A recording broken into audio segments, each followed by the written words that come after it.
ఇంతమంది సంఘాలు వచ్చినారు కరెక్టే బాగుంది. మరి ఇంతవరకు ఏందో ఓ ఎమ్మెల్యే రాలే, ఒక అధికారి రాలే. అదే నా భర్త వేరే వాళ్ళు జరిగింటే ఇన్ని రోజులు ఉంటుండే. నా భర్త మీరే చెప్పండి, నా భర్తని కోల్పోయింది. ఇంత బాగా ఉంటే ఏ అధికారి కానీ ఇంతవరకు రాలేదు.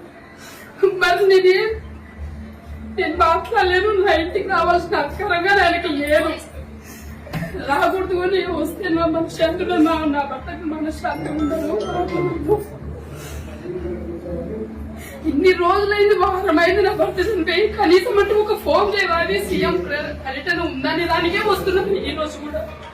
మరి ఇంతవరకు ఎందుకు రాకపోతే మరి ఆయనగానే వదలికనే కదా.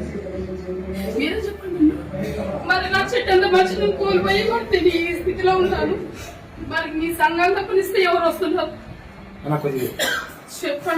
చెప్పండి ఏవైతే విషయాలు ఉన్నాయో ఆ కుటుంబాన్ని ఏ విధంగా ఆదుకోవాలి, ఈ గ్రామంలో ఉన్నటువంటి పరిస్థితులు ఏమున్నాయి, వాస్తవంగా ఈ గ్రామం యొక్క భౌగోళిక పరిస్థితులు, దాంతో పాటుగా చారిత్రక నేపథ్యం ఏముంది, ఎన్ని తెలుసుకున్న తర్వాత ఆ కుటుంబాన్ని ఏ విధంగా ఆదుకోవాలి. ఎందుకంటే ఉన్న దిక్కుపోయినప్పుడు దిక్కుపోయినటువంటి పిల్లల విషయాల్లో కానీ భార్య విషయాల్లో కానీ ఈ ప్రభుత్వం ఏం చేయాలి అనేది సూచించడానికి తగు చర్యలు తీసుకునే విధంగా వారికి ఆర్డర్స్ ఇవ్వడానికి ఇక్కడ రావడం జరిగింది. లోపల కూడా పిల్లలతో తల్లితో కూడా మాట్లాడిన తర్వాత అన్ని విషయాలు అవగాహన అయ్యాయి. అదేవిధంగా వాళ్ళ తల్లిదండ్రులతో కూడా మాట్లాడాం.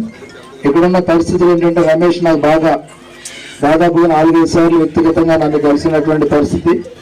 అదేవిధంగా నాకు కూడా బాగా దగ్గరగా ఉన్నటువంటి మనిషి. అలాంటి మనిషిని కోల్పోవడం అందరూ మీతో పాటు నాకు కూడా బాధ అయినప్పటికీ చేసేది ఏంటంటే జరగకుండా చూసుకోవాల్సినటువంటి పరిస్థితి ఉంది.